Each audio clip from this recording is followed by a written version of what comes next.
How did the ancient Egyptians move millions of heavy stones without modern machines? What secrets lie hidden within the precise geometry of the pyramids? For centuries, these questions have baffled historians, scientists, and adventurers. This is the story of three incredible engineering marvels behind the pyramids, techniques so advanced they still defy explanation today. Stay until the final chapter to uncover the one discovery that may change everything we know about ancient Egypt. But before we dive in, let me know if you're enjoying this kind of long, gentle history. Feel free to tap that like button and subscribe, only if you truly love what I'm doing here. And in the comments, share where you're tuning in from and what time it is in your city. I always love seeing our little bedtime crew gathering from every corner of the world. Now lower your lights, maybe let a soft fan hum in the background, and settle in. Let's ease into tonight's quiet journey together. Chapter 1: Setting the Stage. The Birth of the Pyramid Dream. On the flat sweep of Nile floodplain, 4.5 millennia ago, a civilization began to shape stone into dreams. Villages clustered like beads along the river, their fields rising and falling with the annual pulse of water. From tiny reed huts came farmers, artisans, and the first scribes, people who learned to mark time by the changing sky. Rulers emerged who claimed not just land, but a sacred continuity that linked living kings to immortal stars. This was the age before steel, before pulley blocks and steam, but it was not an age of ignorance. Knowledge passed from father to son and from temple to apprentice, careful and cumulative. In the heart of that knowledge grew a desire to make permanence out of tomb, to carve a path from earth to heavens. The pyramid dream was born not from whim but from a need that touched every life by the Nile. It would demand order, labor, and belief. Power concentrated in hands that wore both crown and cosmic claim, and the pharaoh became more than ruler. He stood as living bridge between the people and the gods, the guarantor of flood and harvest alike. Administration grew around him, scribes keeping ledgers of grain, overseers marking days and labor, architects drawing lines in sand. To build a monumental tomb was to secure a memory that outlived seasons and rivals. Monuments signaled control of resources and the power to command thousands for decades. Pharaohs invested not only wealth but meaning into stone because the afterlife required order as much as offerings. Priests lent script and ritual to these projects, ensuring that every measure and axis had purpose. The pyramid thus became a political manifesto carved in masonry, an assertion of stability in a world ruled by the unpredictability of river and sky. It would stand as both sanctuary and warning, a precise geometry meant to last beyond any human lifetime. The Nile was the artery of this civilization, a conveyor belt of silt and sustenance that shaped every plan and project. Seasonal floods rewrote maps, but they also deposited the dark loam that fed fields and ensured surplus. Surplus freed hands from plow and harvest and made possible a class of workers who could be trained in stone. Boats moved timber and prized cedar from distant forests. Barges bore limestone from quarries upriver, and granite traveled on rafts from far southern reaches. Without the river's predictable gift, the scale of construction would have been impossible. Engineers and planners timed their campaigns to water and wind, aligning journeys with rising and falling currents. Rations and ropes arrived by boat, while ramps and sledges met loads on shore. The river was both lifeline and logistics network, the invisible partner to every block set in place from the earliest mastaba to the towering faces that would follow, taught builders patience and ritual. Contrary to romantic myths of chained slaves, the workforce was complex and organized, composed of farmers, craftsmen, and specialists. During inundation months when fields lay underwater, peasant men were conscripted into projects that fed communities through shared labor. Workers lived in nearby settlements, their lives structured around food distribution, medical care, and hierarchical oversight. Teams of stonecutters learned fractures and grain. Masons practiced levels and joints until their hands knew the material intimately. Every task required coordination. Quarry crews synchronized with transporters, carpenters aligned sled runners, and plasterers readied smooth casing. Labor bosses kept records on ostraca, tallying days and rations, while overseers enforced discipline with incentives and obligations. This system blurred coercion and civic duty because participation in pyramids bound people to a cosmic story. Building became a religious act as much as duty, a communal offering to the pharaoh who would perpetuate Ma'at, the principle of balance and justice. The work was grueling but created identity and pride. At the heart of construction lay a worldview that linked precise form to eternal fate. Egyptians believed that life continued beyond death in a mirrored realm, and that the spirit, the Ka, required a stable home. Tombs were not mere graves. They were furnished houses for the dead, stocked with food, tools, and spells to animate a second existence. Orientation, chamber placement, and even the slope of walls carried ritual meaning, creating pathways for the soul toward celestial destinations.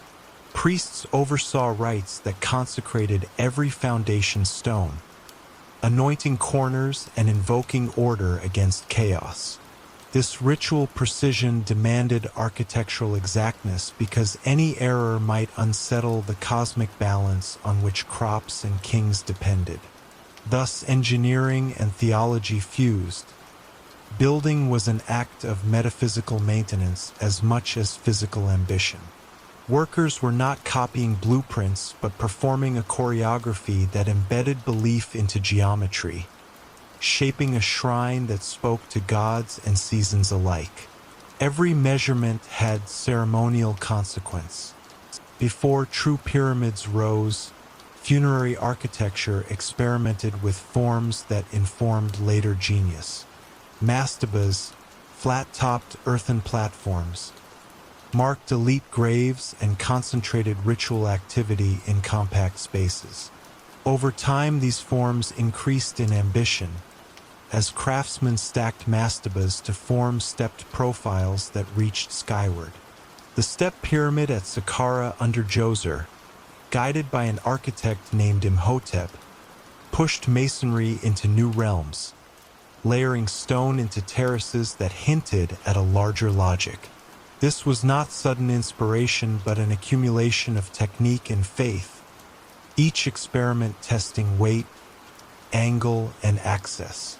Builders learned how to make wider bases, how to arrange internal chambers without collapse, and how to integrate courtyards and causeways into a unified plan. Their trials created a vocabulary of stone that would be refined into smooth-sided monuments. Imhotep's experiments would echo through generations of architects worldwide. Stone selection and extraction were crafts in themselves, honed by generations who read the faults in bedrock like a map. Soft limestone was prized for casing and could be cut in long, flat blocks, while harder granite demanded pounding and patient labor. Workers used copper tools for delicate shaping but relied on dolerite balls and pounding stones to fracture denser rock. Fire and water sometimes aided separation.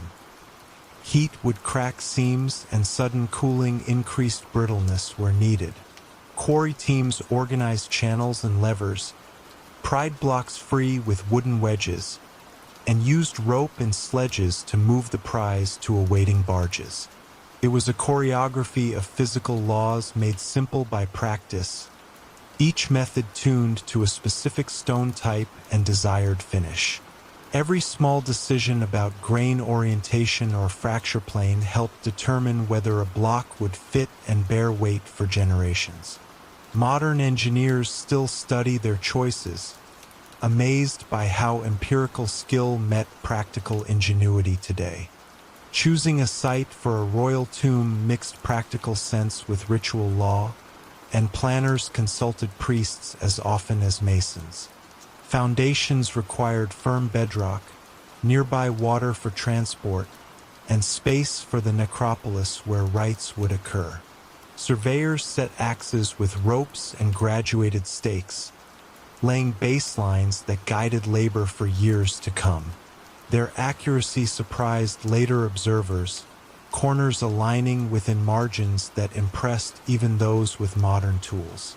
Line and square functioned as instruments of cosmic correspondence, aiming to place the pharaoh within a visible order. This quest for geometric purity forced the refinement of measurement techniques able to reproduce coordinates across wide distances. Planners built temporary installations to test gradients and loads and adapted to subsidence and shifting sands through experience. The pyramid was not impulse but program, a long project of foresight, calculation, and disciplined application of knowledge. This planning turned landscape into ledger, where every change required a recorded response and structured labor carefully. Building a major tomb was a project measured in decades and in seasons, stretching across reigns and demanding continuity of purpose. Foundations were set early in a king's reign, but the casing and finishing touches could extend into the rule of successors or caretakers. Rulers planned with an architect's eye for legacy, knowing that their monument would declare their legitimacy long after they were gone. Stores of stone and reserves of food had to be kept for years, and scribes tracked distributions so labor remained fed and focused. Work cycles corresponded to inundation, planting, and harvest, binding agricultural rhythms to construction timetables. Skilled teams passed techniques down through generations, and tool designs evolved slowly as each campaign taught new lessons. Even political instability could not easily halt progress, for the pyramid's function was embedded in state religion and social cohesion. In this way, the project became an engine of centralization, concentrating material, knowledge, and motivation toward a single monumental end. Desert conditions posed relentless challenges. Wine scoured softer stone, sand piled against facades, and occasional flash floods tested drainage. Builders countered these threats with choices in slope, casing, and drainage channels, strategies that reduced erosion and preserved form. The steepness of faces balanced aesthetic and structural concerns, minimizing slide while shedding wind-borne particles. Casing stones of fine limestone reflected sunlight and protected core blocks, forming a shield that weathered centuries until looters removed outer veneers. Drainage systems diverted rare torrents away from vulnerable foundations, and retaining walls stilled shifting sand at critical junctures. Those practical measures were married to ritual concerns because protection of the tomb also protected the cosmic order the pharaoh represented. Therefore, precision in execution served dual goals: to ensure physical endurance and to satisfy metaphysical obligations that kept the land fertile and the king immortal. They succeeded remarkably. Pyramids became focal points that shaped everyday life, not isolated wonders sitting apart from communities. They attracted artisans who specialized in stone, metalwork, and ritual paraphernalia, creating markets and workshops nearby. The scale of projects fostered innovation in tools and techniques that later filtered into domestic crafts and public works. Craft guilds and training houses preserved knowledge, while seasonal labor cycles linked farming rhythms to monumental ambition. Touring processions and temple ceremonies kept the living connected to the dead, turning necropolis precincts into vibrant religious landscapes. Over time, these structures accrued myth and reverence, and later generations sought to imitate or outdo the builders of old. Yet, the more one studies their geometry and assembly, the more questions arise about the methods that produced such precision without modern instrumentation. That persistent mystery pushes historians and engineers into debate. For every successful reconstruction births new puzzles about knowledge that seems both ingenious and elusive. Some techniques might remain hidden forever still. At dawn, the pyramid's face reads like a code in stone, its angles demanding explanation and attention. The massive forms show ambition and an insistence on order that shaped communities and kings. Builders pursued precision because tombs served ritual ends, regulated seasons, and affirmed royal control over land and time. Every decision about orientation, internal passage, and material combined practicality with sacred meaning to produce a unified system.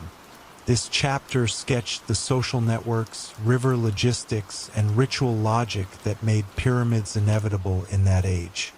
Next, we will examine three engineering marvels: the stellar alignments that fixed direction, the hidden internal architecture that managed weight and access, and the design choices that ensured endurance. Each chapter will reveal methods at once ingenious and grounded in everyday craft. Listen through to the final chapter where we will tie these discoveries into a possible master plan that may change our view of ancient ability and design and alter modern assumptions forever. Chapter 2, Engineering Marvel Number 1, the precision alignment with the stars. Night on the desert felt like a thin curtain pulled over a glass world, and the stars above Giza shone with a clarity that modern cities cannot recall. The earliest surveyors and priest astronomers learned to read that vault as if it were a ledger. They watched the circumpolar dance of stars and marked alignments with poles and sighting rods. Long before true instruments of iron existed, they used the patient method of repetition. Stake a line, measure a shadow, mark a point, and repeat until tiny differences averaged into a straightness that held true. This quiet practice made possible something startling, a structure oriented with an accuracy that would baffle later builders using more advanced tools. Imagine the night teams, low fires at their backs, ropes uncoiling across sand, voices barely above breath as they waited for a star to cross a sight line. Each notch carved into wood or stone became part of a record kept in silence and faith. Carefully, the Egyptians measured direction with practical geometry born from observation and ritual. They did not speak in decimals but in lines and rhythms, using horizon stars and solar shadows to define true north. One celebrated technique likely involved observing a circumpolar star's extremities and bisecting the angle to find the pole direction. This method required patience and a clear night, for clouds could ruin a season's work. Another method used a gnomon planted in sand to trace the sun's shadow curve, marking points at equal lengths before and after noon, and drawing a perpendicular that indicated the east-west line. Over time, these practices produced data sets that were more reliable than memory. Records, perhaps kept on papyrus or in temple logs, guided repeatability across campaigns, so successive teams could reproduce axes with minute variation. They used sighting rods, plumb lines, and polished stones, while priests measured out rhythms so technical action and sacred law blended in a single precise rite. The result of these practices astonishes modern surveyors. When the Great Pyramid sides were measured, the deviations from true cardinal points fall within seconds of arc rarely achieved by later civilizations. How could craftsmen with copper tools and knotted ropes reach such standards? Part of the answer lies in procedure rather than gadgetry, in repetition and averaging that iron tools cannot replace when patience is applied. Teams would measure the same axis night after night and average out random errors, effectively letting time refine their line. This procedural averaging, combined with careful choice of observation points away from heat shimmer and reflective sand, reduced distortion. Temple protocols likely enforce standards because any misalignment would be a sin against cosmic order, so political and religious pressure ensured meticulous work. The result is a straightness that reads like intention rather than accidental luck, the mark of disciplined measurement over generations. Experiments replicate this patient averaging and show how time can beat technology. Astronomical knowledge in ancient Egypt blended careful observation with mythic imagination, producing techniques that served both temple rite and construction. Astronomer priests measured rising and setting points of bright stars and used those points to create sight lines that could be transferred across work sites. Sometimes they used pairs of sighting poles aligned to a star at two different times and marked the ground where the line met the horizon. Other techniques harnessed the steady pivot of circumpolar stars that never set, tracing circles around the pole and bisecting angles to find true north. Tools were simple but effective. Fixed poles, plumb bobs, and polished stones for reference. Their accuracy came from repetition and strict records, not from complex machinery. Because measurement was also a ritual act, each observation carried high stakes. A misread star offended cosmic order and risked structural error. This fusion of urgency and craft produced methods later ages found difficult to replicate and left us a mystery indeed. Their instruments were humble, but their mathematics were practical and sophisticated in context. They understood symmetry, proportion, and the need for axes that could be reproduced across hundreds of meters. The use of right angles, plumb lines, and proportional ropes permitted transfer of coordinates from a small-scale model to the full monument. Master masons likely built scaled wooden frames and small test alignments before committing stone, verifying angles with sightings rather than calculations alone. Records and apprenticeship passed these practical rules down so a team could take up a project midstream and find the same reference points without confusion. This living tradition meant that knowledge persisted even as individual rulers changed, a cultural memory preserved in craft rather than in single texts. Because the stakes were both political and sacred, errors were intolerable and corrected immediately. Corners were relayed, plumbed again, and line retensioned until satisfaction. The result was a reproducible geometry that appears consistent across pyramids and centuries. Some researchers propose a dual method that anchored designs by day and stars by night, minimizing seasonal error. Survey teams could fix a north-south line with a noon shadow and confirm it at night with a circumpolar star, blending solar and stellar data into one robust framework. Redundancy reduced mistakes and let work proceed when clouds blocked one method. Cross-checking eliminated errors caused by heat shimmer or horizon distortion, a primitive form of error correction. These practices resemble triangulation and show how empirical solutions anticipated formal principles later named. Technicians who ran lines were also ritual officers. accountable to temples that demanded ceremonial correctness in measurement.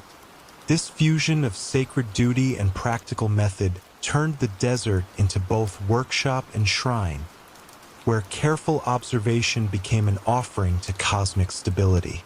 Architects inherited these standards, adapting them into more complex building programs that span generations. A curious detail invites further wonder. The builders achieved consistent orientation despite working from moving reference frames as they raised courses. As stones rose higher, sight lines could be distorted by parallax and by the structure itself blocking views, yet alignments remained consistent from base to peak. This required strategies to transfer axes upward without introducing cumulative angular error. One tactic likely involved creating vertical datum points on scaffolding and temporary markers that maintained the same reference as height increased. Another might have used internal shafts and sight holes through rising masonry to check alignment from within the work. Teams apparently measured and remeasured at each stage, allowing minute corrections to prevent a spiral of drift that would have ruined the intended geometry.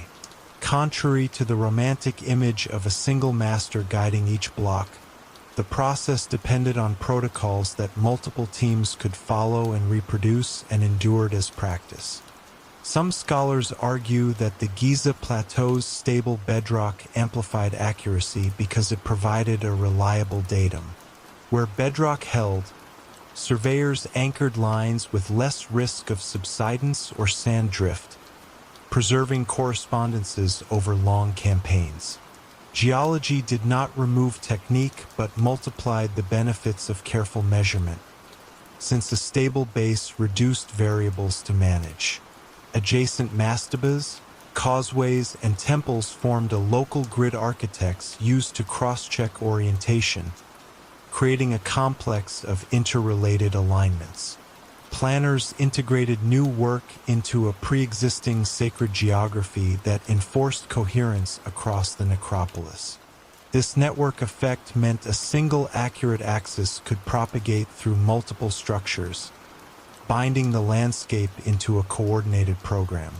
These choices show precision was systemic and strategic, shaped by political vision as much as skill. The result is a landscape where geometry asserts authority in every line and corner. Beyond raw alignment, pyramids show axis choices that reflected cosmology and visibility across the necropolis. Kings wanted tombs to join nocturnal processions of stars and be seen from key vantage points, folding public memory into spatial planning.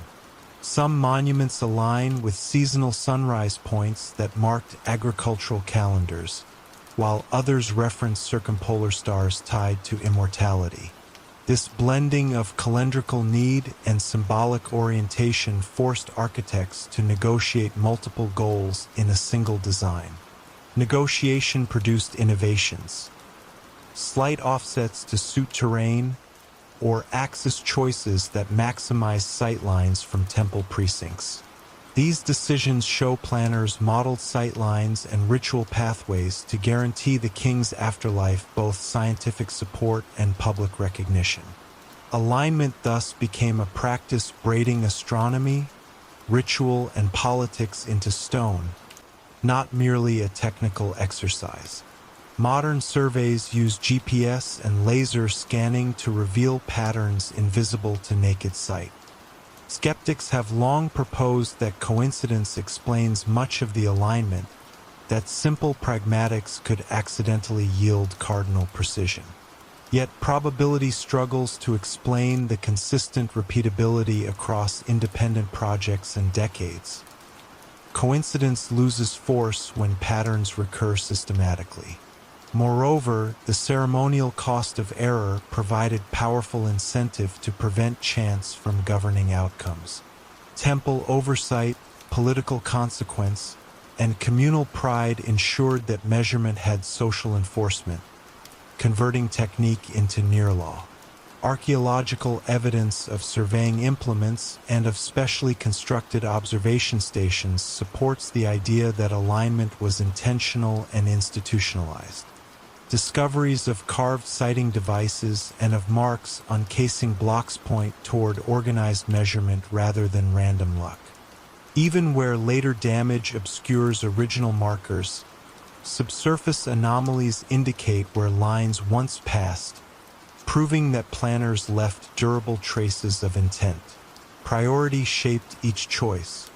For modern engineers, the precision invites admiration and puzzles. For historians, it prompts questions about knowledge circulation. Did survey techniques travel with itinerant specialists, or did each necropolis reinvent methods by practice alone? Evidence points to a mixture. Master surveyors likely trained local teams and left procedural templates adaptable to conditions. Apprenticeships and temple workshops transmitted craft tricks that rarely entered literary record, making practical knowledge durable but often invisible. This transmission helped alignments persist through political change, because the practice lived in guild routines. At the same time, local improvisation produced subtle differences that scholars read as signatures of particular workshops. The interplay between shared protocol and local innovation reveals a culture that valued continuity and problem-solving together.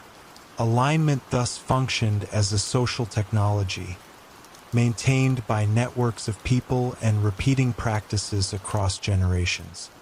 The genius of alignment lies in a blend of patient observation, ritual accountability, and socially enforced technique that produced results later generations found baffling.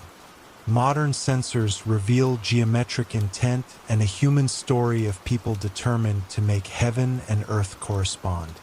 Setting a north-south axis was a civic act as much as a technical one, embedding religion, administration, and craft into a single gesture. This precision did not arise from a lone genius or a single invention, but from habits of measurement enforced across teams and seasons. Each sightline is a fossil of decisions made with simple tools by hands trained over long apprenticeships. Recovering their methods shows a practical intelligence that combined astronomy, ritual, and logistics into repeatable practice. Temples and offices ensured standards endured. In the next chapter, we move from sky to ground to ask how they created perfectly level foundations on unstable terrain and what hidden techniques tamed the desert below. Stay with the story. Chapter 3: The Mystery of the Foundation and Leveling. Beneath the towering faces of the pyramids lies a feat that often escapes the casual eye. A base so precisely leveled that its deviation is measured in millimeters across hundreds of meters. This achievement becomes more astonishing when one considers the Giza Plateau's natural contours. The desert floor was uneven, riddled with bedrock rises and shallow depressions. To create a foundation of such perfection required planning on a scale few could imagine. Before a single block rose toward the sky, teams of surveyors, masons, and laborers transformed raw terrain into a platform that seemed crafted by the gods themselves. The surface had to bear millions of tons for thousands of years without shifting. This meant the very first steps of construction were both the most delicate and the most crucial. The question lingers: did the builders possess surveying skills so refined that they rival our own, or did they employ a method we have yet to rediscover? The process likely began with clearing the surface of loose sand and debris, exposing the underlying bedrock. This was the only layer strong enough to support the structure's immense weight.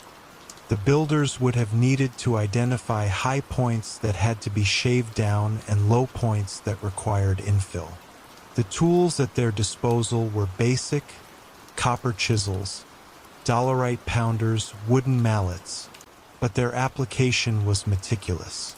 Cutting into bedrock required patience and precision, and each strike had to be planned. It is thought that workers sectioned the site into grids, working one area at a time to keep the leveling consistent across the vast footprint.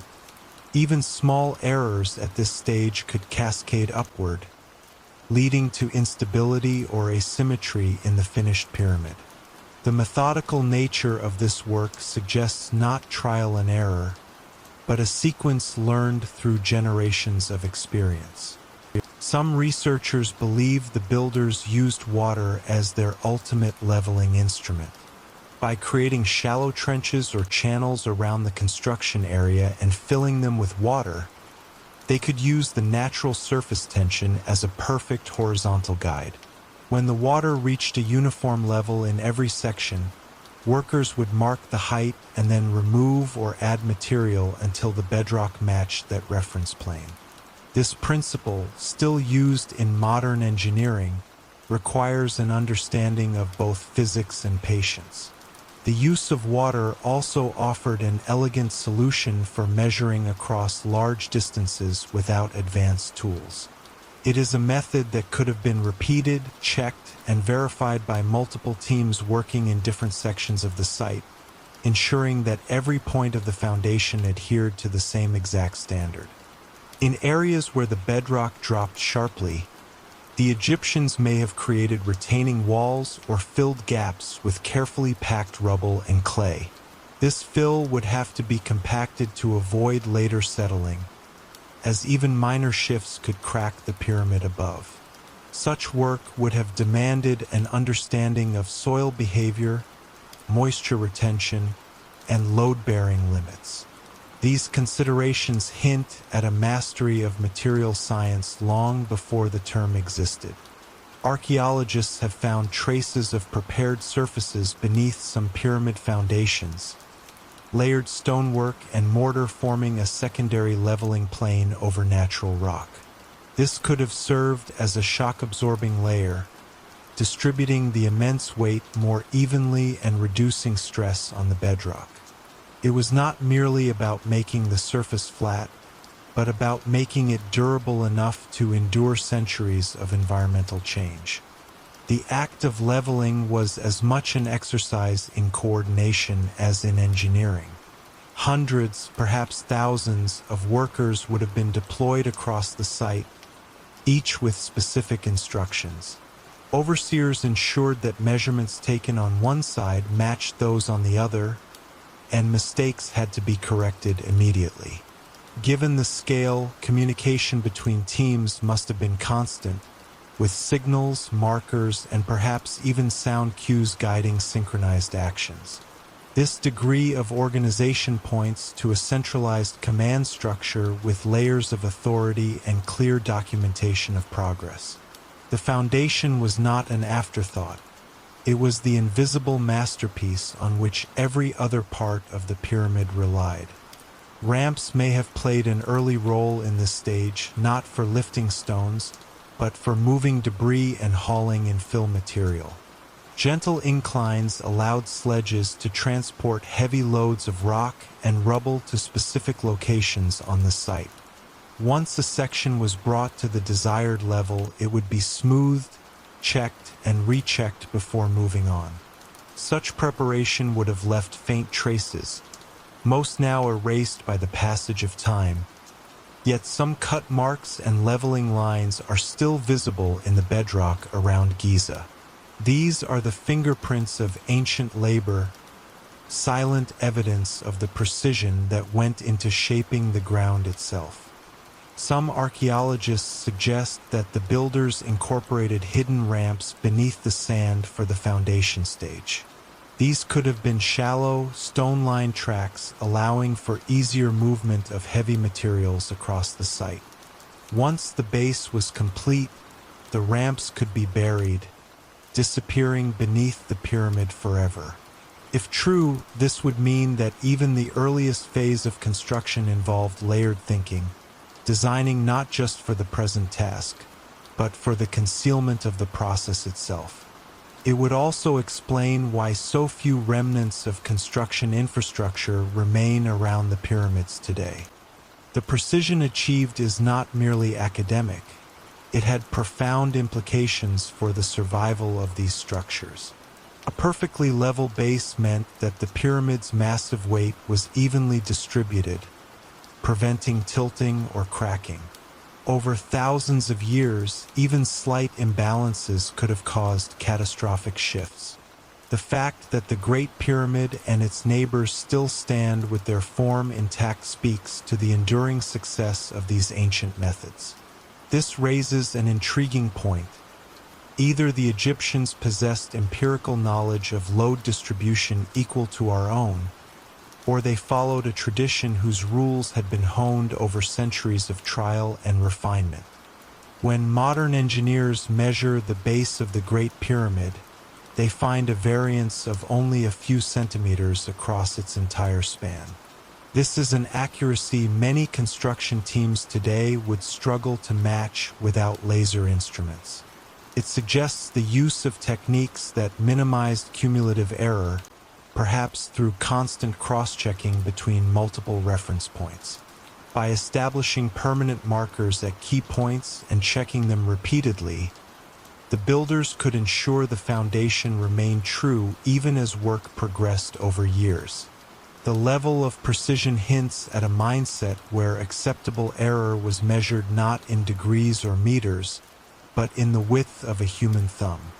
The possibility exists that the Egyptians possessed specialized surveying tools now lost to time. Some depictions show sighting instruments, plumb lines, and measuring rods, but there may have been other devices, simple yet ingenious, that have not survived in the archaeological record. These could have allowed for even more refined measurements than we currently believe possible. The absence of such tools in excavations does not prove they never existed. Organic materials like wood or rope often decay completely over millennia. If such devices were standard, it could explain how these precise foundations became the norm rather than the exception in royal construction. The mystery of the foundation is not just about how it was made, but why such perfection was demanded. From a purely functional standpoint, a slightly uneven base might still support a pyramid, though less elegantly. Yet for the Egyptians, the foundation was not simply the start. It was the symbolic anchor of the entire monument. A level base mirrored the concept of cosmic order, the Ma'at, in physical form. Just as the heavens were fixed and unchanging, so too would be the earthly vessel for the pharaoh's soul. Every measurement, every chisel stroke, was an act of devotion as much as an act of engineering. The story of the foundation ends where the visible pyramid begins, yet its significance cannot be overstated. Without this bedrock of precision, the alignment to the stars, the internal chambers, and the polished faces would have been meaningless. The Egyptians built from the ground up in every sense, physically, symbolically, and spiritually. In the next chapter, we will leave the stable base and move into a challenge just as formidable, transporting the massive stones that would rise from it. The techniques used for that task may reveal as much about the ingenuity of the builders as the foundation itself. Chapter 4: Moving the Impossible, the Stone Transport Secret. The desert air shimmered under the blazing sun, and the horizon seemed to ripple like a mirage. Yet here, at the edge of the Nile, men labored against the impossible. Before them lay limestone blocks as heavy as small elephants, quarried from distant cliffs. Some granite stones had traveled hundreds of kilometers from Aswan. These were no ordinary materials. Each had to be moved across scorching sands, through shifting terrain, and over rising ground to reach the pyramid site. Every wrong move risked breaking a block or injuring the workers. The task seemed beyond the reach of human strength. Yet the Egyptians did not falter. They believed these stones were not just building material but sacred vessels that would carry the pharaoh's soul to eternity. To move them was an act of devotion, and in that devotion lay the spark of engineering genius. The question remains, how did they turn this impossible burden into a reality? The prevailing image is of lines of workers pulling massive sledges, ropes straining as the weight dug into the sand. But archaeologists have uncovered clues suggesting this was no crude operation. Ancient tomb paintings depict sledges being poured with water ahead of their path. This was no ritual. Modern experiments have shown that wetting the sand reduces friction, allowing heavy loads to glide more easily. It was a simple but profound insight into the behavior of materials under stress. Yet water was precious in the desert, and its use for moving stone hints at the project's unmatched importance. Workers would have fetched water from the Nile and carried it to the transport route, forming a human chain to keep the sands damp. The efficiency gained may have meant the difference between a stone taking days to move or arriving in hours. This small but vital detail tells us they understood the science of their world in ways we are only rediscovering today. Still, water was only part of the solution. Some blocks, especially the enormous granite beams destined for the king's chamber, weighed over 50 tons. These could not simply be dragged along flat ground. They had to be maneuvered through complex terrain. One theory suggests that the Egyptians built compact wooden devices, similar to rolling cradles, to fit around the stones. These frames would turn the rectangular block into a kind of wheel, allowing it to be rolled instead of dragged. While no direct evidence of such devices survives, the concept matches the Egyptians' pattern of blending simple geometry with practical craftsmanship. Rolling would have conserved energy and allowed fewer men to handle each load, a critical advantage when transporting resources over great distances. Whether or not they used such frames, the concept speaks to the ingenuity required to handle stones that modern cranes struggle to lift. The journey from quarry to pyramid was a carefully choreographed sequence. Workers first hauled the blocks to river docks built along the Nile. Barges, flat-bottomed and designed for stability, were used to carry the stones downstream. Moving by water reduced the strain and risk of overland transport. Once at the nearest harbor to the pyramid site, the stones were unloaded onto ramps or causeways that connected directly to the construction grounds. Archaeologists have found remains of such causeways, some paved with limestone and lined with sidewalls to prevent spillage. This network of docks, barges, and ramps formed a logistical artery, pumping lifeblood into the pyramid's construction. Each stage required precise timing to prevent bottlenecks. Too many stones waiting could clog the work site. Too few could stall progress. It was a balance only possible through disciplined organization and communication between teams separated by miles of river and sand. In the deeper reaches of the desert, a different challenge emerged. The plateau where the Great Pyramid stands was not just flat open land. There were rises, dips, and rocky outcrops to navigate. Here, the Egyptians may have used temporary earthen ramps covered in slick clay to ease the journey. Clay acted like a natural lubricant, reducing drag without consuming water supplies. Evidence of clay deposits near ancient transport paths hints that this method could have been used in tandem with wet sand techniques. Such a combination would allow for adaptability, shifting between methods depending on the terrain and the urgency of delivery. These ramps were not permanent structures. Once their purpose was served, they were dismantled, their materials reused elsewhere. This efficiency in resource management further underscores the meticulous planning that went into every phase of construction. Imagine the scene at dawn, the desert still cool, shadows long and pale against the sand. A team of hundreds gathers around a single block, ropes tied tight, muscles braced. The foreman calls out and the first pull begins. The sledge slides forward, the sand wet beneath it, the rhythmic chants of the workers echoing across the plain. Every few meters, another team rushes in with water jars, pouring ahead of the runners to keep the sand compact.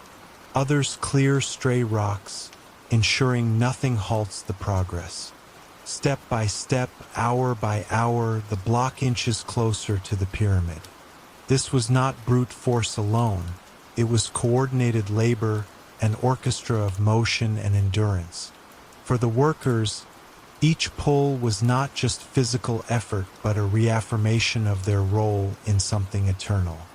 The stone would outlive them all, standing long after their names were forgotten. Over time, the Egyptians may have developed specialized teams for different phases of transport. Quarry crews cut and shaped the blocks with copper tools and dolerite pounders. Dock crews managed the loading and unloading of barges. Hauling teams handled overland movement, while ramp teams maintained and adjusted the pathways. This specialization allowed for a constant flow of material without pauses between phases. It is possible that certain crews became experts in moving the largest blocks, while others worked exclusively with the smaller, more manageable limestone casing stones. This division of labor created efficiency that would rival modern supply chains, ensuring that the pyramid rose steadily without long interruptions. Such organization required not just physical strength but leadership, planning, and communication across vast distances. Some archaeologists believe there may have been even more advanced methods hidden beneath the surface. Remnants of long, straight grooves carved into rock near certain pyramid sites suggest that wooden tracks may have been used. These tracks could have supported sledges with runners shaped to fit the grooves, reducing lateral movement and friction. If such tracks were lubricated with animal fat or oil, the effect would have been similar to modern rail transport. This idea, though speculative, fits the broader pattern of Egyptian ingenuity, using available materials to create mechanical advantages long before the concept of machinery as we know it. Even if these tracks were used only for specific, challenging sections of the route, they would have represented a leap forward in efficiency. Despite all these techniques, the sheer scale of the operation remains staggering. Millions of blocks, each weighing several tons, had to be moved in a span of just a few decades. Even with perfect organization, the pace would have been relentless. The workers had to contend not only with physical exhaustion, but also with environmental challenges. Dust storms, heat waves, and the ever-present risk of injury. Yet the archaeological record suggests that the Egyptians maintained a workforce that was well-fed, housed in nearby workers' villages, and supplied with bread, beer, and medical care. This investment in their laborers ensured that the pyramid project could continue without collapse of morale or manpower. It was as much a human achievement as it was an engineering one. As the stones arrived at the base of the pyramid, the transport challenge shifted into the equally daunting task of lifting them.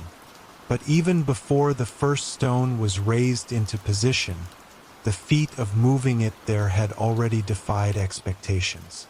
Modern attempts to replicate the process have shown that with enough coordination, manpower, and clever use of physics, the Egyptians' methods were both plausible and remarkably effective.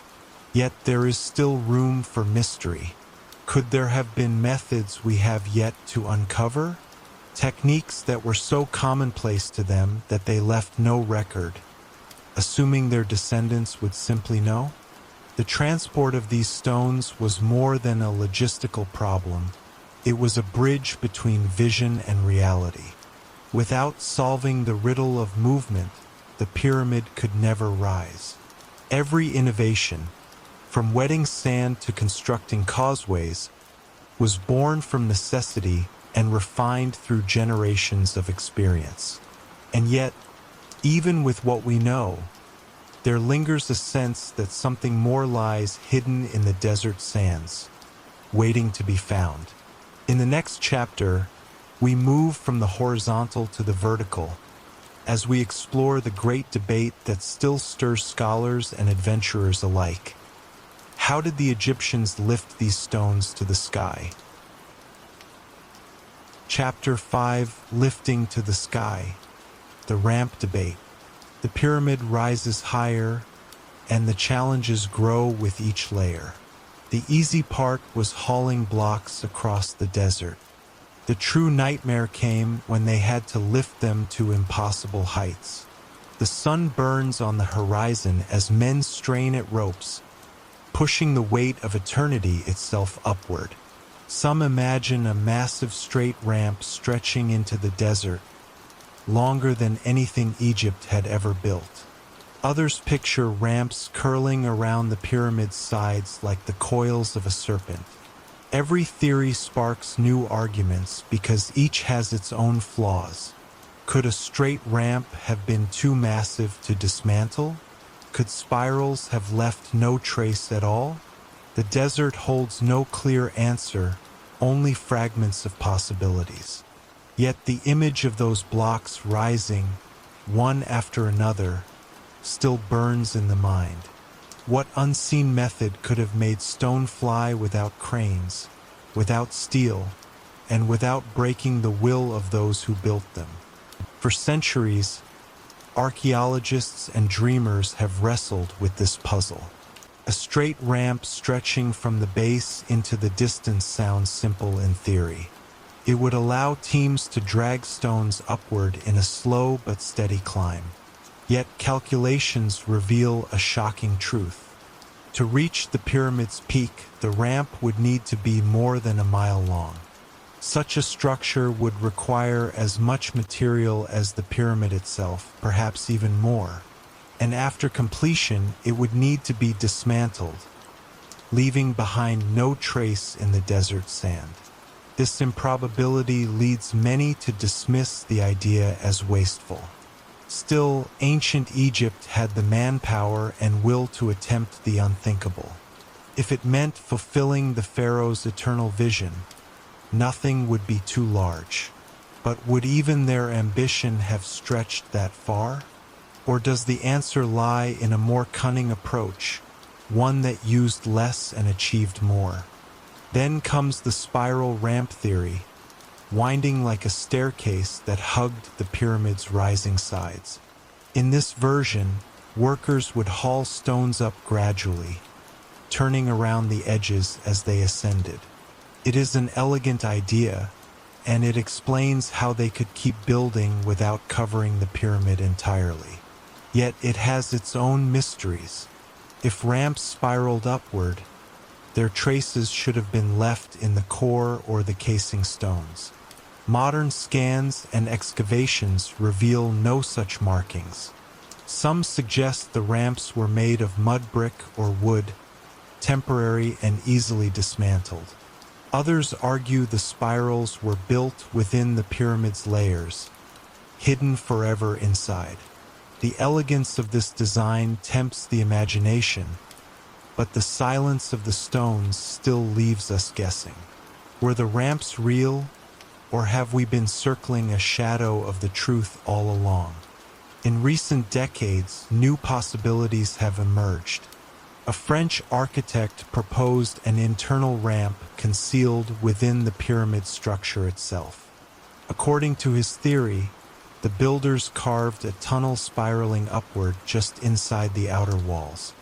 Blocks could be hauled in the shade, protected from wind and heat, and without the need for vast external constructions. As each layer rose, the ramp within would rise with it, invisible from the outside. When the pyramid was finished, the internal ramp would remain hidden forever. This concept explains the absence of visible ramp remnants and offers a more efficient solution. Yet it demands a level of forward planning so advanced that it challenges everything we thought we knew about ancient engineering.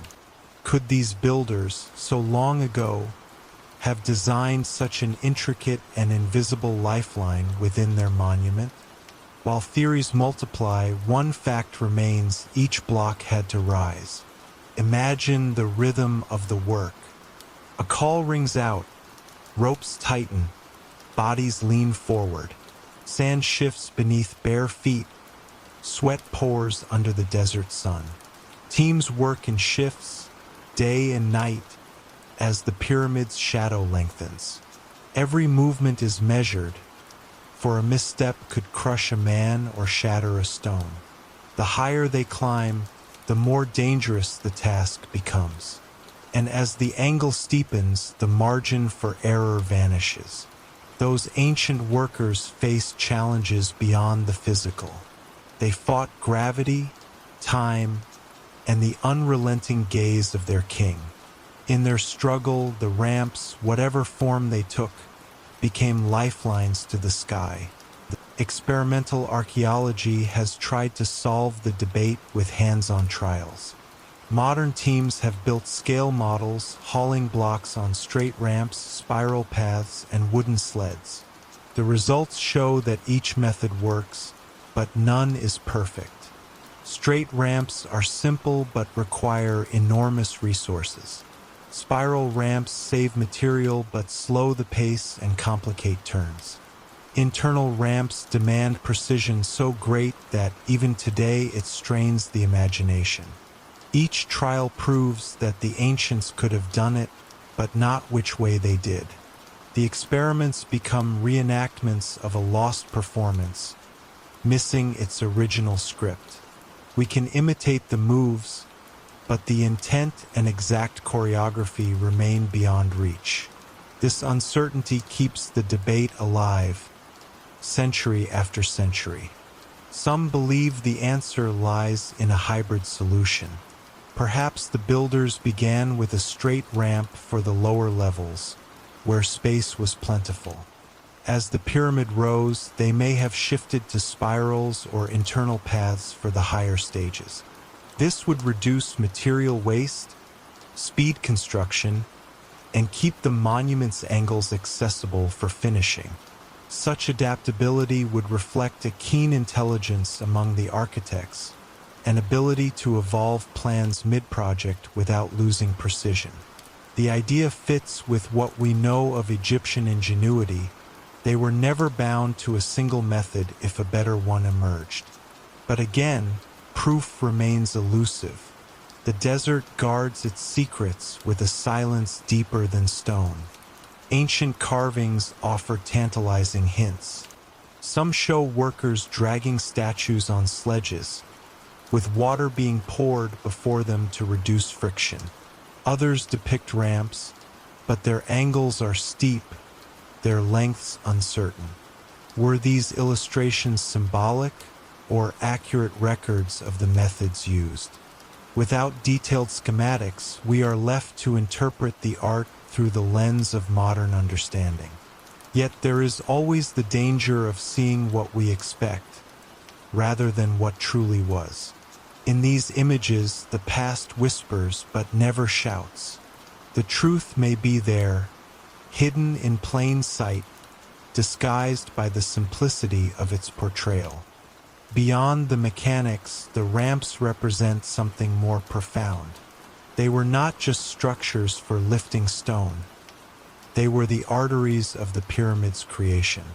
Every block that traveled their length carried with it the sweat, strength, and determination of those who labored.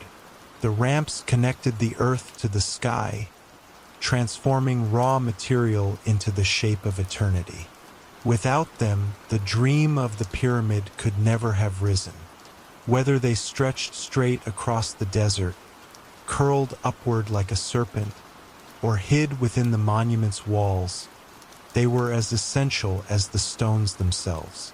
Even in modern construction, the challenge of lifting heavy loads remains a formidable test. Cranes and steel cables do what ramps once did, yet the scale of the pyramids still dwarfs many of today's projects. The fact that ancient Egypt achieved such feats without industrial machinery remains one of history's most humbling lessons. It reminds us that innovation does not always require advanced technology. Sometimes it is born from willpower, observation, and clever adaptation. The ramps of the pyramids, whatever their form, stand as silent proof of that truth. And so, the debate continues, each new discovery only adding layers to the mystery. Archaeologists dig, engineers model, and storytellers imagine, yet the answer always slips through our fingers. Somewhere beneath the sands, the traces of the true ramps may still exist, waiting to be uncovered. Until then, the question of how the ancient Egyptians lifted their dreams skyward remains one of history's most enduring riddles. But the story does not end here. For inside the pyramids lies another marvel, one hidden not in their size, but in their secret heart, a marvel that reveals itself only when you dare to step within. Chapter 6, Engineering Marvel Number 2, The Hidden Chambers and Passageways. Beneath the towering mass of stone, the Great Pyramid hides a world few have seen. The casual eye only notices its sharp lines against the desert sky, but inside lies a labyrinth of shafts, chambers, and voids that defy simple explanation. These inner spaces were not placed randomly. Each is set with an intention that scholars still debate. Were they designed as ventilation, as ceremonial pathways for the soul of a king? Or did they have a function tied to the pyramid's stability itself? Ancient workers carved these spaces into solid rock, deep inside a structure already pushing the limits of human endurance. The more explorers uncover, the more the mystery deepens. Modern scans have revealed voids that even ancient records fail to mention. It is as though the pyramid holds a secret architecture, a hidden skeleton woven into its heart, waiting for the right moment in history to be understood. The first explorers who entered the pyramid's hidden spaces found more questions than answers. The air shafts that snake upward from the king's chamber, for instance, do not lead directly outside in a straight line. Some stop short, others align with distant stars, and a few appear to be symbolic rather than functional. These features suggest that the pyramid's designers were thinking far beyond the basic idea of a burial chamber. They may have been building a cosmic map in stone. Imagine the ancient architects measuring the heavens, tracing the positions of stars, then mirroring them inside narrow tunnels. These could have been channels for the spirit of the pharaoh to travel after death, guiding it toward celestial destinations. Yet, the shaft's dimensions are so precise and their construction so difficult that it is hard to believe they were only symbolic. Something more practical or more advanced may have been at work. Beyond the well-known king's and queen's chambers lies another intriguing feature: the relieving chambers. These layers of granite slabs, stacked one above the other, protect the rooms below from the crushing weight of millions of stones. But their arrangement is almost artistic, like a hidden design never meant to be seen. Each chamber is slightly different in height and spacing, as though they were part of an experiment in weight distribution. What is striking is that no other monument of the time shows such refinement in load-bearing structures. This suggests that the pyramid's builders were working with a knowledge of engineering that would not be rediscovered for thousands of years. The relieving chambers are both an engineering necessity and a silent signature of mastery, one that speaks of deliberate choices, not mere trial and error. In recent years, advanced scanning technologies have pierced the pyramid's secrets without disturbing its stones. These scans have revealed a large void above the Grand Gallery, a space big enough to hold an aircraft. Its purpose is unknown. It might be another relieving chamber, but its size and placement are unlike anything else in the pyramid.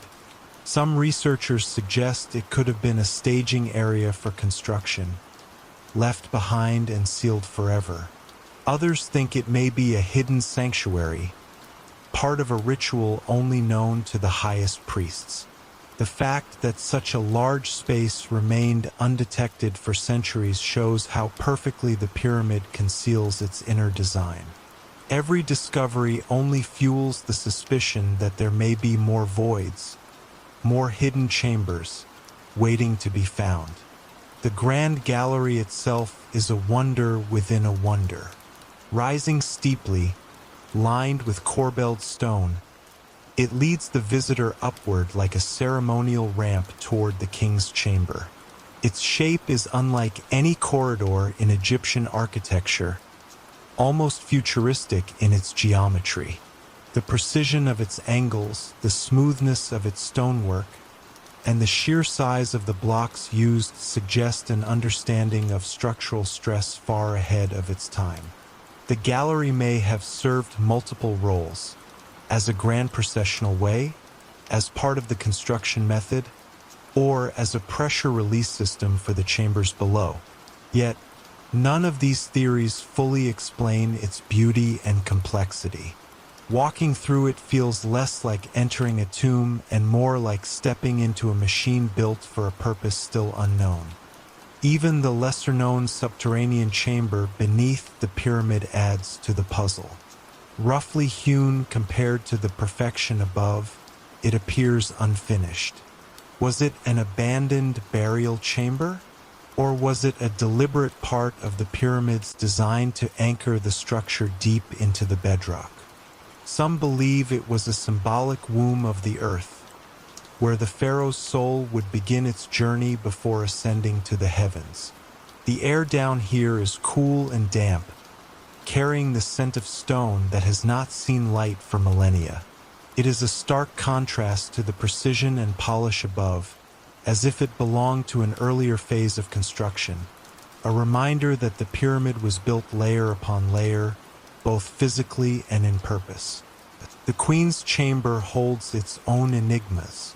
For centuries, it seemed empty and insignificant, but in 1993, a robotic camera sent into its narrow shafts found something astonishing. Small doors with copper fittings, deep inside the stone. No one knows why they were placed there.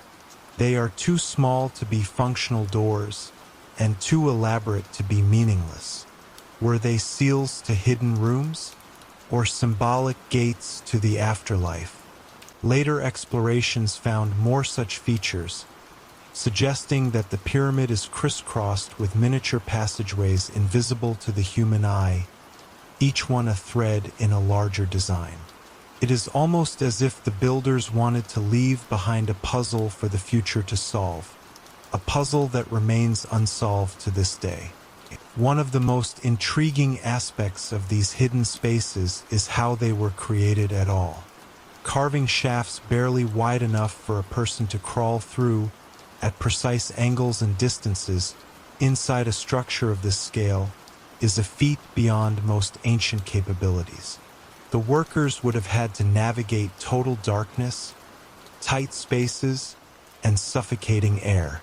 They likely used copper tools and stone hammers, but the precision of their work suggests something more refined. Even with today's equipment, replicating such narrow, perfectly straight channels would be challenging. This raises the possibility that the ancient Egyptians had methods, whether mechanical or conceptual, that modern archaeology has yet to rediscover. The hidden architecture may also have had a secret defensive purpose.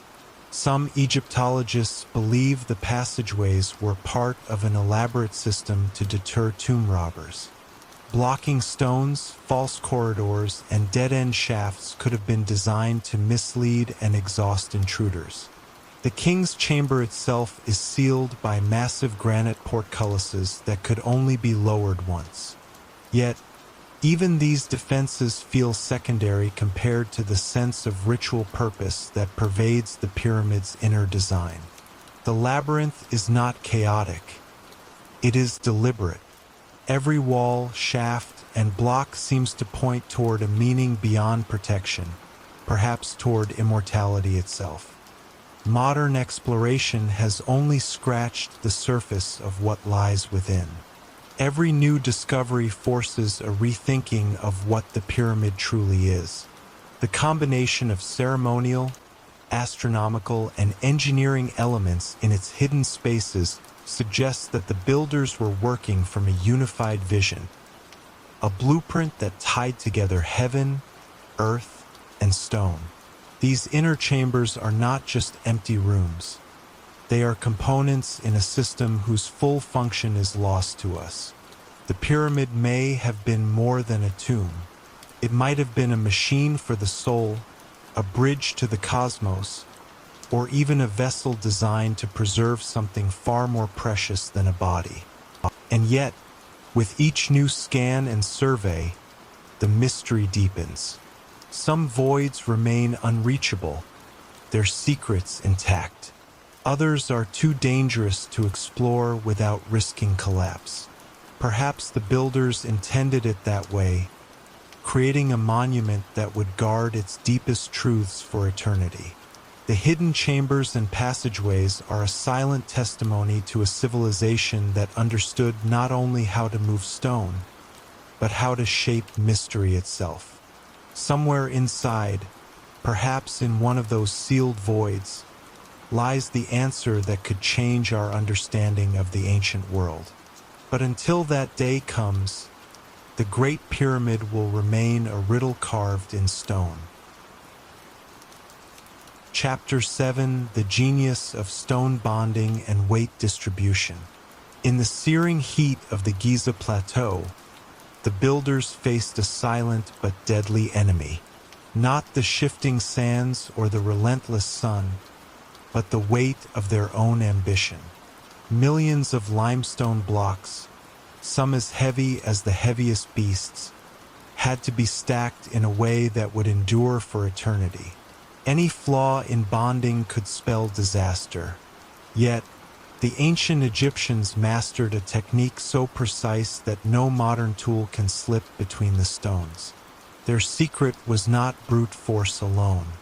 It was the delicate marriage of geometry, physics, and an almost obsessive attention to detail. Before the first stone was placed, master planners mapped out pressure points, ensuring every block would bear its burden in harmony with those around it. This was not simply building. It was choreography, with each stone performing its part in a structural dance that would resist the crush of centuries. The foundation of this genius lay in the stones themselves. They were not identical slabs churned out by crude chiseling. Each was shaped individually to fit the one beneath it like the final piece of a puzzle. The edges were worked to a finish so smooth that even after thousands of years, the seams remain invisible to the naked eye. This method required staggering amounts of time and skill, but the Egyptians were willing to pay that cost in labor and patience. The fit was not merely aesthetic. By shaping each block uniquely, they created frictional bonds so tight that even shifts in temperature or subtle ground movements could not pry them apart. This was stonework as both science and art.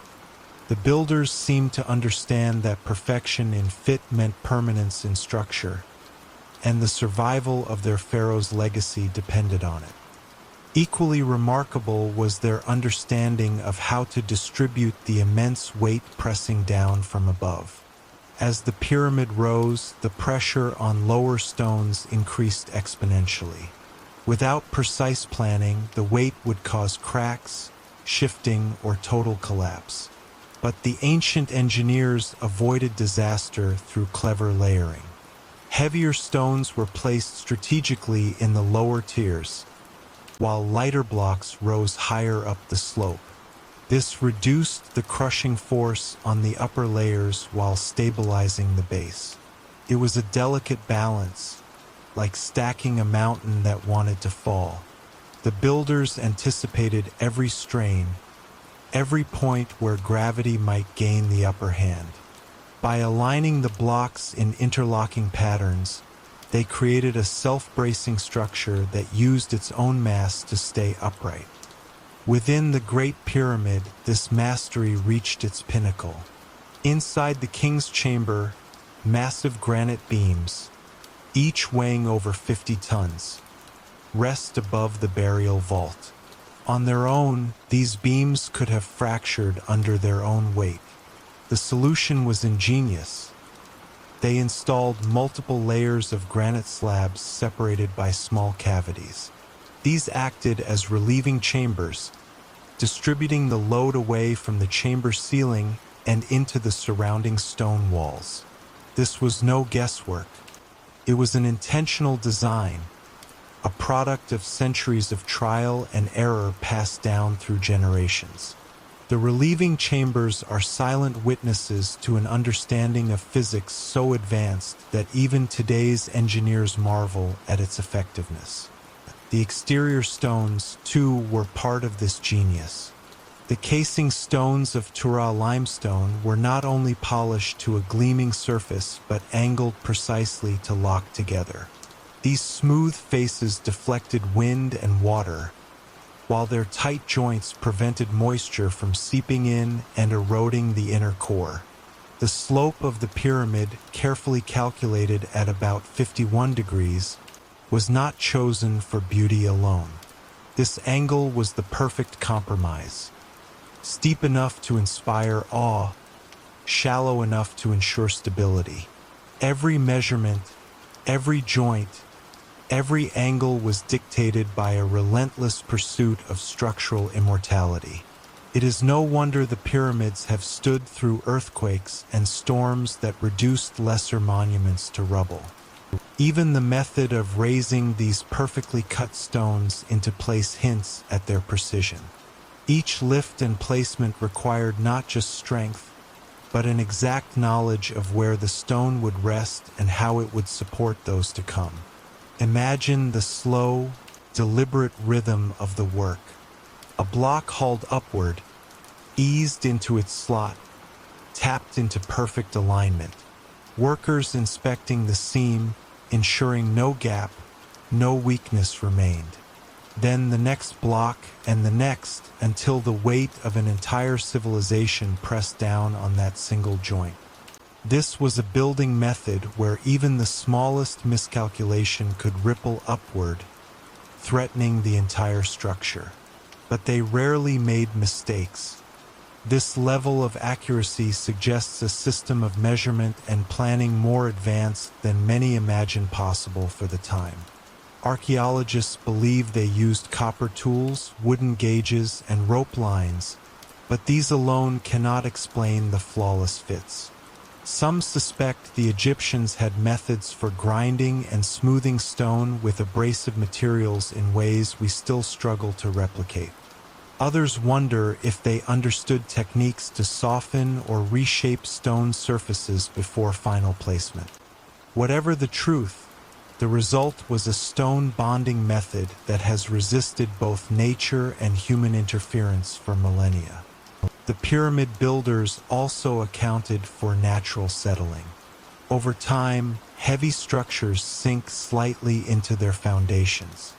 If unplanned for, this can tilt walls and open dangerous gaps. The Egyptians designed their layers so that settling would lock the stones even tighter, not loosen them. It was as if they built the pyramid to improve its own stability over centuries. In some areas, microscopic analysis shows the stones compressed more tightly together after thousands of years, a testament to this foresight. Modern builders often design for durability over decades. The Egyptians built for eternity. The endurance of these bonds has been tested many times. Earthquakes have shaken Giza, but the pyramids remain. Invaders stripped away much of the smooth outer casing over the centuries, yet the inner structure stands strong. The tight joints have kept out sand and water, while the weight distribution prevents the core from collapsing inward. The result is that even in their weathered state, the pyramids retain their shape and grandeur, defying the passage of time in a way no other ancient monument has matched. This resilience is no accident. It is the ultimate proof of the builder's genius. It is tempting to imagine that the Egyptians possessed some lost technology. Perhaps a forgotten tool or method allowed them to work stone at a precision measured in fractions of a millimeter.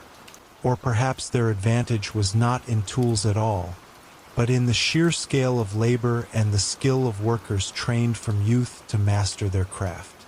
In either case, the achievement stands unmatched.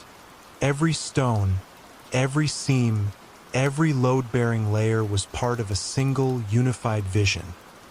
A structure designed not just to endure, but to dominate the landscape until the end of time. Walking among the weathered blocks today, one can still feel the perfection. Run a hand along the seams and you can sense the hands that shaped them, the minds that planned them, the thousands of lives devoted to ensuring they fit together flawlessly. It is a kind of perfection that modern machines can mimic, but rarely surpass. The pyramid's strength is not in any single block, but in the unity of all of them. A strength born of connection, balance, and trust in the design. That, more than the stone itself, is why it has survived. The genius of stone bonding and weight distribution is not a footnote in the story of the pyramids. It is the beating heart of their survival. Without it, the alignment to the stars, the ramps, the chambers would all have crumbled into dust long ago. It is a reminder that in the end, the greatest engineering marvels are not just about reaching the sky, but about ensuring that once they rise, they never fall. This chapter of the pyramid story shows us that the ancients did not simply build for their time. They built for all time. Chapter 8, Engineering Marvel Number 3, The Pyramid's Endurance Over Millennia. The desert winds have swept across the Giza Plateau for thousands of years, carrying fine grains of sand that could grind away softer stone. Yet the pyramids still rise, defying the decay that claimed countless other monuments. Their endurance is no accident. Every angle, every block, every layer was chosen for survival. This is not merely stone stacked to the sky. It is a fortress against time itself. And it began with the careful selection of location. The builders chose a plateau of solid limestone bedrock, elevated above floodwaters, beyond the reach of the Nile's shifting banks. They chose high ground not only for majesty, but for preservation. The material itself was a masterpiece of foresight. The outer casing, now mostly gone, was once polished Tura limestone. Dense, resistant to erosion, and able to reflect sunlight like a mirror. Beneath, the core stones were rougher but massive, locking together in a way that resisted shifting over centuries. Deep inside, granite from Aswan provided even greater strength for chambers and passageways. This layered composition acted like armor, shielding the heart of the pyramid from the elements. Even the shape played a role in their survival.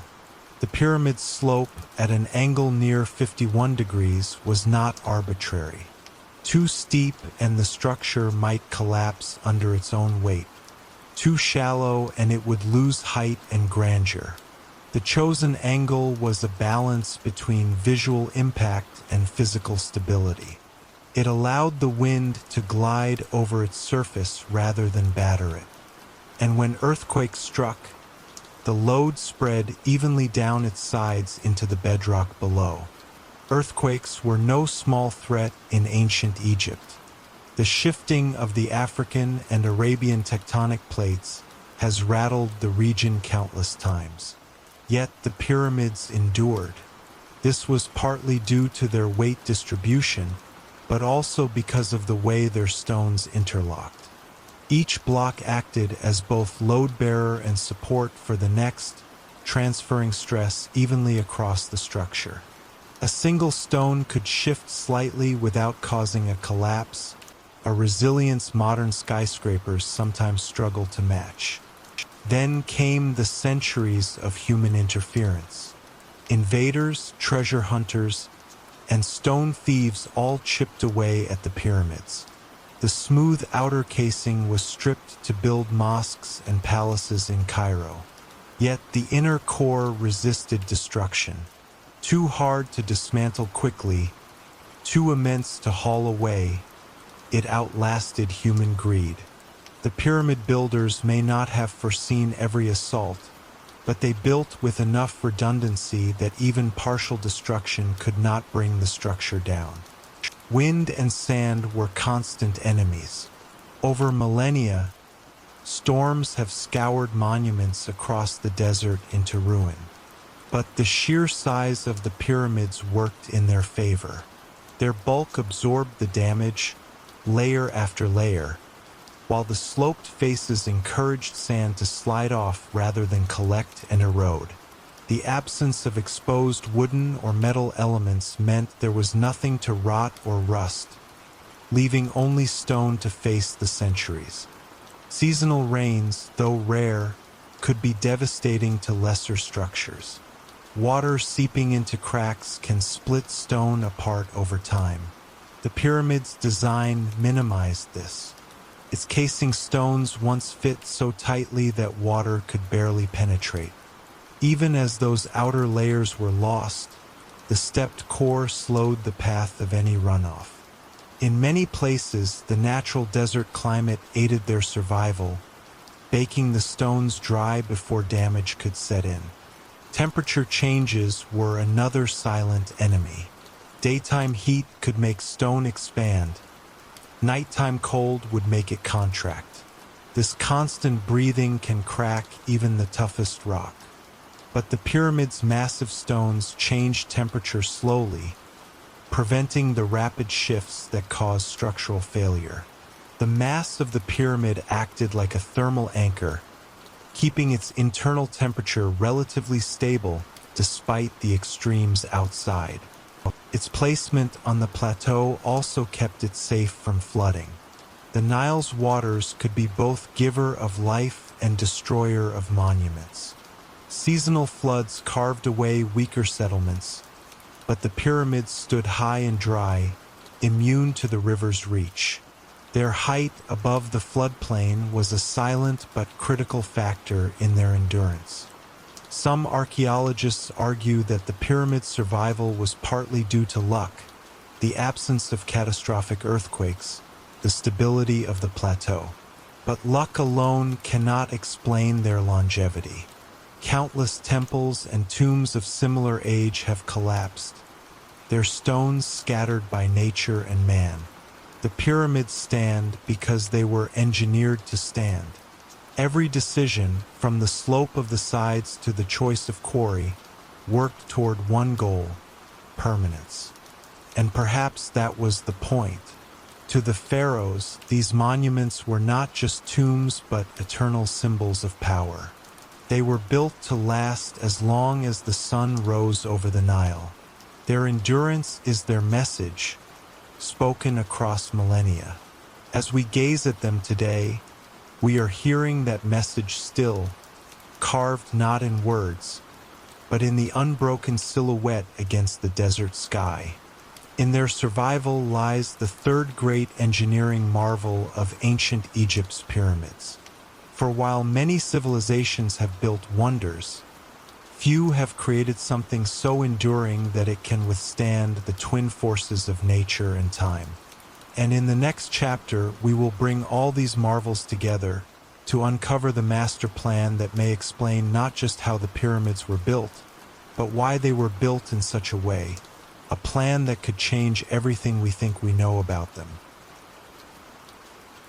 Chapter 9, The Final Revelation, The Lost Master Plan. For centuries, each marvel of pyramid engineering was studied in isolation. Precision alignment, flawless leveling, impossible transport, secret chambers, and enduring structure all seemed like separate achievements. But as archaeologists pieced together fragments of evidence, a startling idea emerged. These were not independent feats. They might have been deliberate components of one grand, unified design, a master plan that governed every measurement, every angle, every block. A blueprint so intricate and so advanced that it could guide construction for generations. The thought is unsettling. If such a plan existed, it means the ancient builders worked with an understanding of mathematics, astronomy, and engineering that far surpassed what history has credited them for. And more importantly, it means the pyramids may not have been individual monuments at all, but parts of something larger, a vision carved into stone that we are only beginning to understand. This theory began to take shape when researchers noticed that the positions of several major pyramids followed deliberate spatial patterns. The Giza pyramids, for example, mirrored the alignment of Orion's belt, while others across the Nile Valley seemed to mark key celestial points. This was not coincidence. The distances between these sites, the angles of their alignments, and even the heights of the structures suggested a network, a cosmic map laid upon the earth. But it was not just about the stars. Geological surveys revealed that each pyramid's foundation was built on carefully selected bedrock, placed where the ground could bear the immense weight for eternity. Such precision could not be the result of guesswork. It had to come from a master survey, a plan executed across decades, perhaps centuries, linking all these monuments into a singular purpose. The more this was studied, the more the pieces seemed to fit. The perfect orientation to the cardinal directions from Chapter 2 was not just an aesthetic choice. It was part of this grand scheme. By locking the pyramids to the Earth's axis, the builders ensured they would remain aligned even as centuries passed and the world shifted.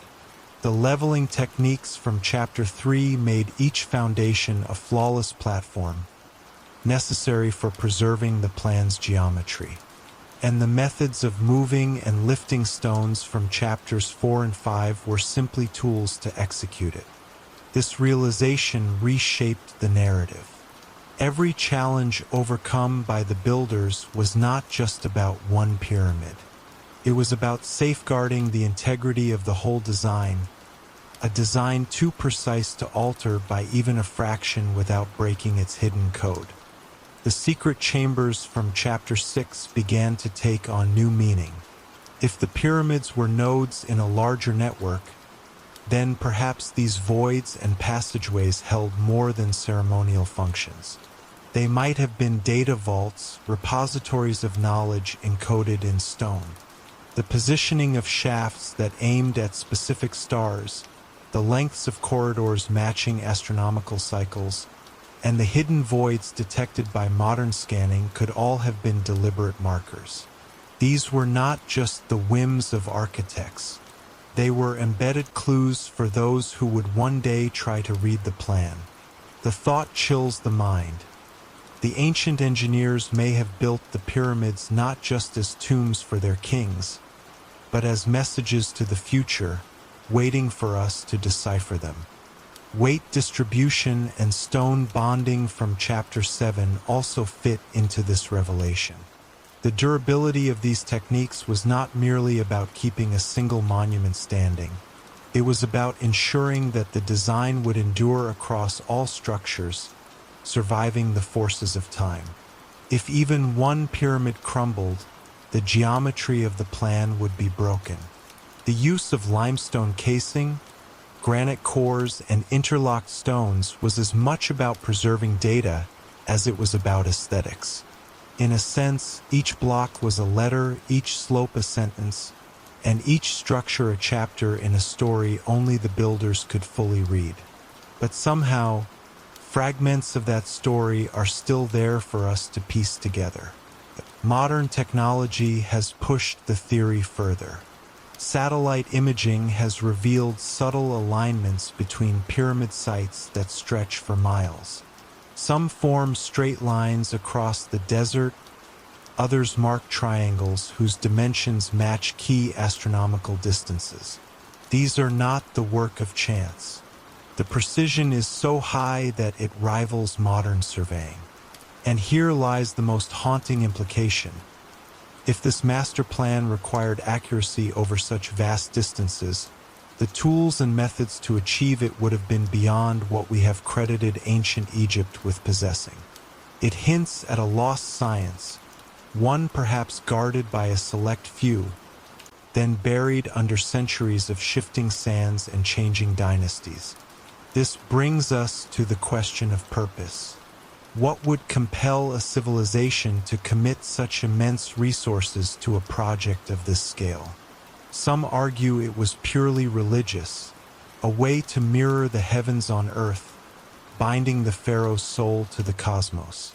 Others suggest it was a calendar tracking celestial cycles over thousands of years. And a few whisper that it may have been more, perhaps a message to distant descendants, a signal to those who would one day understand. Whatever the truth, it was a purpose so vital that generations of workers, architects, and astronomers devoted their lives to its execution. The endurance from Chapter 8 now stands as the final testament to the plan's brilliance. Surviving earthquakes, floods, and human interference, the pyramids remain where they were placed, holding their silent positions in the desert like sentinels of an ancient order. Their very survival may be proof that the plan worked exactly as intended. We see them as weathered ruins, but to the master planners, they may still be functioning exactly as designed. Their purpose may not yet be complete. Perhaps their true function lies dormant, waiting for a celestial event or a human discovery that will bring the plan to life. In recent years, some researchers have proposed overlaying the pyramid alignments with star maps not of the present, but of the ancient past and far future. Astonishingly, the patterns still hold, as if the builders designed for a cosmic timeline spanning tens of thousands of years. If this is true, then the master plan is not just a relic of Egypt's golden age. It is a clock measuring time on a scale that dwarfs human history. Each pyramid is a gear, each alignment a notch, and the desert itself the housing for a machine too vast to comprehend. This leads to the most unsettling possibility of all, that the pyramids may be incomplete.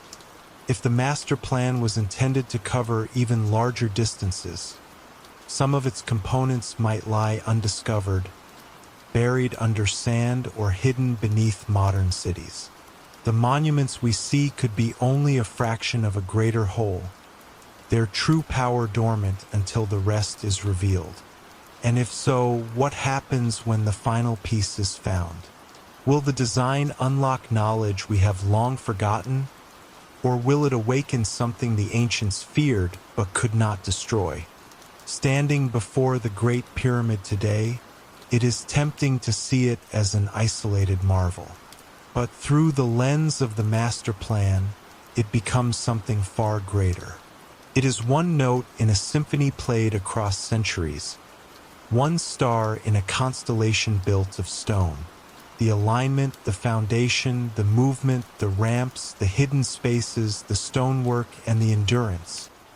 All threads woven into a single tapestry. The ancients left us this design not in words, but in the language of engineering, astronomy, and time. And perhaps the most haunting thought is this: we have only just begun to read it.